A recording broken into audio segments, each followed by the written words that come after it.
Teamspaces now. So Teamspaces are also a new feature. I'm going to pop open my sidebar.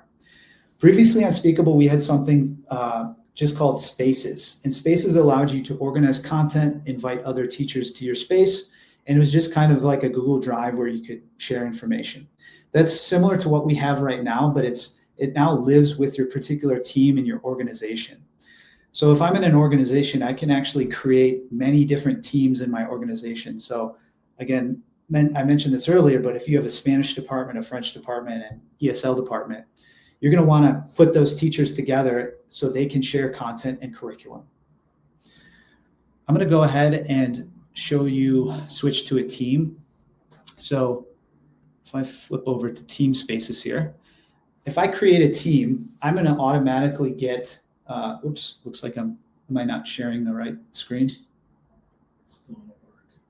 Okay, it switched over. Okay.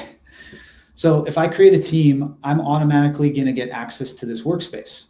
Now, the beauty of this is if you have team leaders that want to organize content for that particular group, they can do that. And they also have access to controls to manage the content. So for example, if you have a lot of people in the team and you have like a curriculum coordinator that just wants to organize the content for that group, you can actually turn on the permissions and the settings so that just the curriculum coordinator can manage all the content on there. So this helps for a number of things. So new teachers on Speakable, when they walk in, they often don't want to have to create every activity themselves.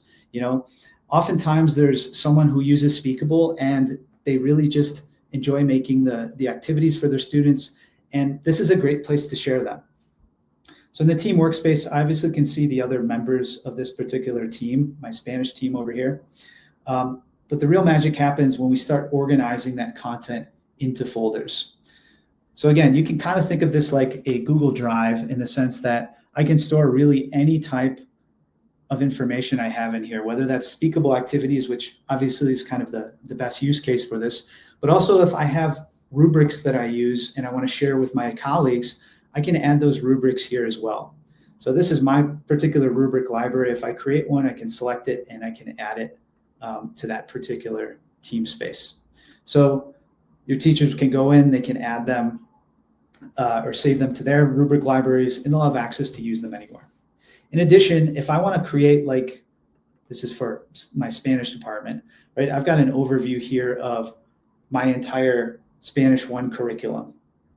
Now, all the activities in here are actually referenced in this document, and I can see, starting with activity 1, I've got my basic greetings. So you can kind of set this up really like a course if you wanted to. You could set it up, create folders with, any topic, and just drop in the activities you have in there, and it's going to be shared with your whole team. In addition, less often used, but still important if you want to kind of share information, is videos and links that you might use in activities or additional information that you share as a group. So these team spaces can either be created by an organization itself, which wants to manage all of those teams. So you could have a curriculum coordinator that's managing ESL curriculum and French and German. However your organization is set up, you can do that. Or you can create a standalone team and fill it up with information there.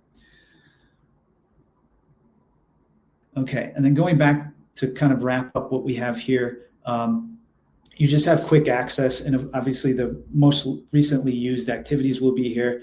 And if you just want to dump things in here without kind of being tied to a folder, you can do that too. So takeaways is that this is a great collaborative space to work together with other teachers who might teach your same language, or even if you're at the same school and you have shared resources that you need to access through Speakable, such as activities and rubrics.